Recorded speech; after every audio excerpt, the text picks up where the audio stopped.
प्यारे विद्यार्थियों, B Com part third EFM MDS university के अंतर्गत 2 पेपर चलते हैं। उसमें पहला पेपर है प्रोजेक्ट प्लानिंग बजटी कंट्रोल और दूसरा पेपर जो है बैंकिंग एंड फाइनेंशियल सिस्टम। आज हम पढ़ेंगे बैंकिंग एंड फाइनेंशियल सिस्टम के अंतर्गत मनी मार्केट। पिछले वीडियो में आपको मनी मार्केट के कार्य बताए, मनी मार्केट की विशेषताएं बताई थी। आज के इस लेक्चर के अंतर्गत हम पढ़ेंगे टाइप्स ऑफ मनी मार्केट, या हम ये कह सकते हैं कि भारतीय मुद्रा बाजार के जो विभिन्न घटक हैं उनका वर्गीकरण किस प्रकार से किया जा सकता है। मैं doctor Chandra Prakash Gupta, associate professor department of EAFM, faculty of commerce, Shri Govind Singh Gurjar राजकीय महाविद्यालय नसीराबाद अजमेर के अंतर्गत में कार्यरत हूँ। और आज हम शुरू कर रहे हैं classification of Indian money market, भारतीय मुद्रा बाजार का वर्गीकरण अथवा types of Indian money market. आप जानते हैं कि मुद्रा बाजार के अंतर्गत एक ऐसा बाजार होता है जहां पर कि मुद्रा का जो लेन देन है वो अल्पकालीन समय के लिए किया जाता है। अब इसका जो वर्गीकरण है उसको हम कई आधारों के आधार पर हम इसको डिवाइड कर सकते हैं। उसमें सबसे पहले लेते हैं हम कि भारतीय मुद्रा बाजार के जो विभिन्न घटक हैं या अंग हैं उनका वर्गीकरण हम करते हैं। सबसे पहले करते हैं हम व्यक्तियों के आधार पर, on the basis of persons. मुद्रा बाजार में संलग्न जो व्यक्ति हैं अथवा संस्थाएं हैं वो उनको हम 2 भागों में बांटते हैं। एक तो होता है ऋणदाता वर्ग और दूसरा होता है ऋणी वर्ग। ऋणदाता वर्ग ऐसा वर्ग है जो कि उधार जो दे मांग है उनकी पूर्ति करता है, यानी कि अल्पकालीन बाजार मुद्रा बाजार के अंतर्गत जो उधार देते हैं वे व्यक्ति अथवा संस्था हैं ऋणदाता कहलाती हैं। और दूसरा जो वर्ग है इसमें है ऋणी व्यक्ति। ऋणी वे व्यक्ति अथवा संस्थाएं होते हैं जो कि मुद्रा बाजार से अपनी आवश्यकता पूर्ति करने के लिए धन उधार लेते हैं। तो इस प्रकार से 2 वर्ग होते हैं, ऋणदाता जो देने वाला है और ऋणी व्यक्ति जो ऋण लेता है। इसके आधार पर हम ऋणदाता और ऋणी 2 वर्ग होते हैं। दूसरा हम बेस ले सकते हैं इसमें on the basis of organisation, संगठन के आधार पर। भारत में मुद्रा बाजार जो है वो संगठन के आधार पर इसको हम 2 भागों में बांट सकते हैं। पहला है संगठित मुद्रा बाजार, ऑर्गेनाइज सेक्टर या ऑर्गेनाइज मनी मार्केट, और दूसरा है असंगठित मुद्रा बाजार, या हम इसको कह सकते हैं अनऑर्गेनाइज्ड सेक्टर, असंगठित मुद्रा बाजार। अब जो संगठित मुद्रा बाजार है जिस पर कि भारतीय रिजर्व बैंक ऑफ इंडिया का नियंत्रण है, यानी कि ऐसा बाजार जिसमें कि अंतर्गत मौद्रिक एवं वित्तीय जो संस्थाएं हैं इसके अंदर शामिल की जाती हैं। और इसमें कौन कौन सी संस्थाएं शामिल हो सकती हैं, उनमें सबसे पहली है भारतीय रिजर्व बैंक RBI, यानी कि रिजर्व बैंक ऑफ इंडिया। आप जानते हैं कि भारत में का जो केंद्रीय बैंक है वह रिजर्व बैंक ऑफ इंडिया है, और भारत की जितनी भी वित्तीय संस्थाएं हैं, जितनी भी बैंक्स हैं, उन सब पर नियंत्रण का कार्य भारतीय रिजर्व बैंक ऑफ इंडिया के द्वारा किया जाता है। तो भारतीय जो मुद्रा बाजार है जिसको हम संगठित मुद्रा बाजार के अंदर सम्मिलित करते हैं, RBI एक महत्वपूर्ण भूमिका अदा करती हैं। उसके बाद इसका संगठित मुद्रा बाजार के अंतर्गत वाणिज्यिक जो बैंक हैं, कॉमर्शियल बैंक हैं, उनको हम सम्मिलित कर सकते हैं। हमारे देश में जो व्यापारिक बैंक हैं या जो कॉमर्शियल बैंक हैं वो 2 प्रकार की हैं। एक तो हम कैटेगरी कर सकते हैं नेशनलाइज कॉमर्शियल बैंक हैं, जिनको हम सार्वजनिक या सरकारी बैंक कह सकते हैं। आप जानते हैं कि भारत में भारतीय जो स्टेट बैंक है और उसकी जो सहायक बैंकें थी वे भारत की सबसे बड़ी, वर्तमान में सभी बैंकों का भारतीय स्टेट में विलय कर दिया गया है। तो और कुछ राष्ट्रीयकृत बैंक हैं। 1969 में हमने 14 बड़े बैंकों का राष्ट्रीय किया था, 1980 में 6 बैंकों का राष्ट्रीय किया था, और उसके बाद वर्तमान में कुछ बैंकों का आपस में विलय कर दिया गया है। तो एक तो है हमारे देश में जो व्यापारी बैंक हैं उनको हम सरकारी बैंक या सार्वजनिक क्षेत्र के बैंक कह सकते हैं, या उनको कह सकते हैं राष्ट्रीयकृत बैंक। और कुछ बैंक हैं जो कि प्राइवेट सेक्टर की है, निजी बैंक हैं। और 91 के बाद तो भारत में निजी बैंक, जो व्यापारी बैंक है, उनको खोलने की अनुमति दी गई है। जैसे HDFC बैंक है, ICICI बैंक है, या अन्य जो बैंक हैं उनको हम इसमें शामिल कर सकते हैं। इसके अंतर्गत कुछ विदेशी जो व्यापारी बैंक हैं वो भी भारत में खोलने की अनुमति दी गई है। तो वाणिज्य बैंकों के अलावा हमारे देश में रीजनल रूरल जो बैंक्स हैं, क्षेत्रीय ग्रामीण बैंक हैं, वो भी हैं, क्योंकि आप जानते हैं कि 1975 में भारत में 196 क्षेत्रीय ग्रामीण बैंकों की स्थापना की गई थी। वो भी व्यापारी बैंकों की भांति विशेषकर कस्बों में या रूरल एरियाज के अंतर्गत काम करती हैं। इसके अलावा हमारे देश में है सहकारी बैंक या सहकारी संस्था हैं।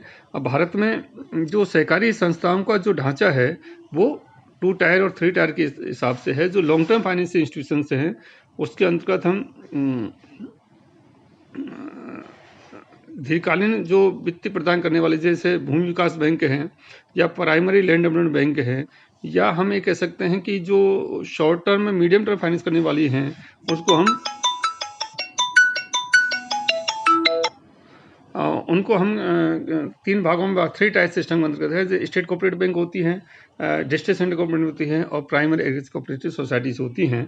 तो इस प्रकार जो सहकारी संस्था हैं वो भी मुद्रा बाजार के अंदर काम करती हैं। इसके अलावा जो अन्य संस्था हैं इनको कि हम जैसे कि अन्य संस्थाओं में जैसे भारतीय औद्योगिक विकास बैंक है जो उद्योग धंधों के विकास के लिए ऋण देती है, या भारतीय लघु औद्योगिक विकास बैंक है, SIDBI है, IDBI है, या हम कैसे नाबार्ड है, national bank for agriculture and rural development, राष्ट्रीय कृषि ग्रामीण विकास बैंक। इसकी स्थापना 1982 में की गई थी, जो कि जितने भी हमारे कॉमर्स बैंक हैं, वाणिज्य बैंक हैं, उन सबको रीफाइनेंस की सुविधा देते हैं। तो नाबार्ड है। इसके अलावा हम कैसे ICICI बैंक हैं, या हम कह सकते हैं IRCI है, या export import bank of India है, भारतीय आयात निर्यात बैंक हैं, जो कि भारतीय जो निर्यात करता है, आयात करता है, उनको फाइनेंस उपलब्ध कराते हैं। यानी कि जो इसके अलावा भारतीय औद्योगिक पुनर्निर्माण बैंक है, IRBI हैं।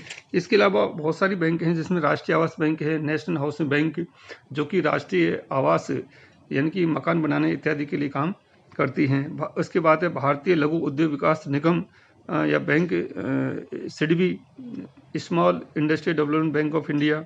इसके अलावा राज्य स्तरीय बैंक है, स्टेट फाइनेंस कॉरपोरेशंस हैं, SFCs हैं, जो कि प्रत्येक स्टेट में पाई जाती हैं, स्टेट फाइनेंशियल हैं। इसके अलावा भारतीय जीवन बीमा है, LIC है, जो कि निवेश संस्थाएं कहलाती हैं। इसके अलावा GIC हैं, जनरल इंश्योरेंस कॉर्पोरेशन से उनकी कुछ सहायक संस्थाएं हैं, जैसे ओरिएंटल इंश्योरेंस कंपनी हैं, जो कि बीमे इत्यादि काम करते हैं।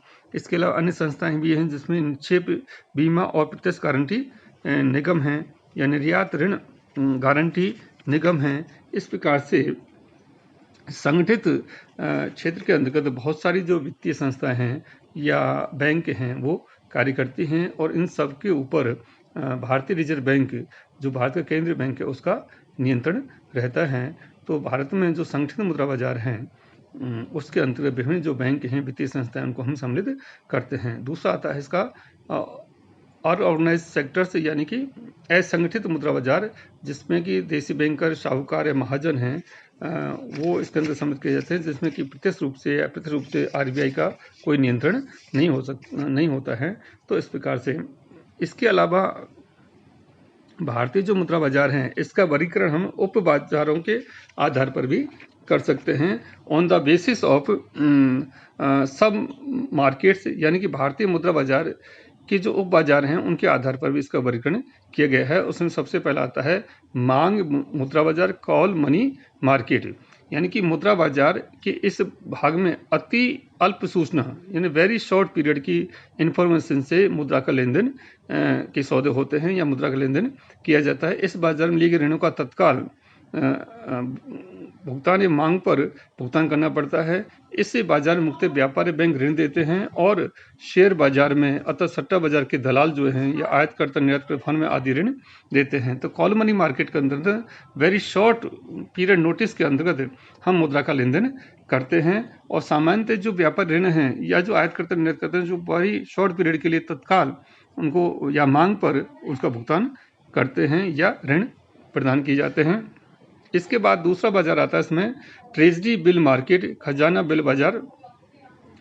आप जानते हैं कि जो सरकार हैं या जो पैसे की आवश्यकता पड़ते हैं, जो सरकारी जो प्रतिभूतियां हैं जो कि सामान्यतः 182 दिवसीय जो होती हैं उनकी खरीद बिक्री की जाती है।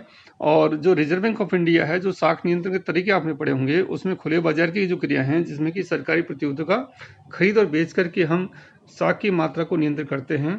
तो ये जो है ये खजाना बिल बाजार है जिसमें कि सरकारी जो प्रतिभूतियां हैं उनका क्रय विक्रय किया जाता है। और सामान्यतः ये 182 दिवस की होती है और आरबीआई साख नियंत्रण के अंतर्गत जो खुले बाजार क्रिया हैं उसके द्वारा ये क्रियाएं संपन्न की जाती हैं। इसके अलावा नेक्स्ट कह सकते हैं कॉमर्शियल बिल मार्केट। जो विनिमय बिल हैं वो अल्पावधि अवधि के लिए होते हैं, 1 महीने 2 महीने 3 महीने के लिए होते हैं।